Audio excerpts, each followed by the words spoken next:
जत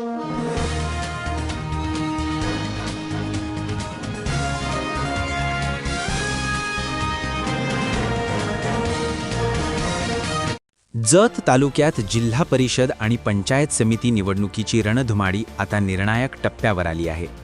अर्ज माघारीनंतरच अंतिम लढतीचे खरे चित्र स्पष्ट होणार आहे आणि याच टप्प्यावर सुरू झालाय बंडखोरी थोपवण्याचा राजकीय संघर्ष. दुसरा टप्पा पार पडला असून आता कोण माघार घेणार आणि कोण मैदानात राहणार याकडे साऱ्यांचे लक्ष लागले आहे.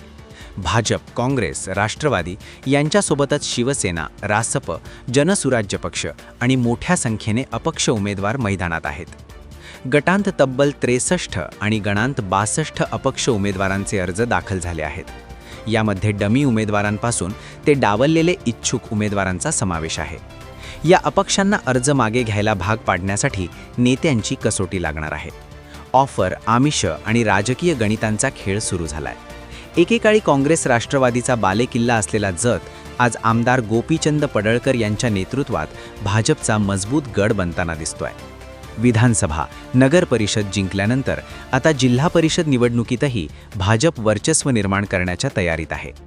काँग्रेस नेते विक्रम सावंत, राष्ट्रवादीचे विलासराव जगताप, मनसूर खतीब यांनी शिवसेना ठाकरे गट आणि रासपला सोबत घेत वज्रमूठ बांधली आहे. मतांची विभागणी रोखून वर्चस्व टिकवण्याचा प्रयत्न सुरू आहे. उमदी, दरीबडची, मुचंडी, बनाळी, संख, शेगाव गटात प्रादेशिक पक्षांची ताकद दिसतेय. शिवसेना शिंदे गट, ठाकरे गट, जनसुराज्य पक्ष आणि रासप यांनी उमेदवार उभे केले आहेत. डफळापूर, दरीबडची, उमदी, जाडर बोबलाद, संख, शेगाव या गटांत मोठी चुरस पाहायला मिळणार आहे. इथे पक्षीय लढतीसोबतच अपक्षांची संख्या देखील मोठी आहे. अर्ज माघारीनंतर खरी राजकीय लढाई सुरू होणार आहे. बंडखोरी थोपवण्यात कोण यशस्वी ठरणार, कोणाचा गट मजबूत होणार आणि कोणाची गणितं बिघडणार, याचसाठी पाहत रहा आपले न्यूज चॅनल आयर्विन टाइम्स. अशा बातम्या पाहण्यासाठी आमच्या चॅनेलला लाईक, शेअर, सबस्क्राईब करा.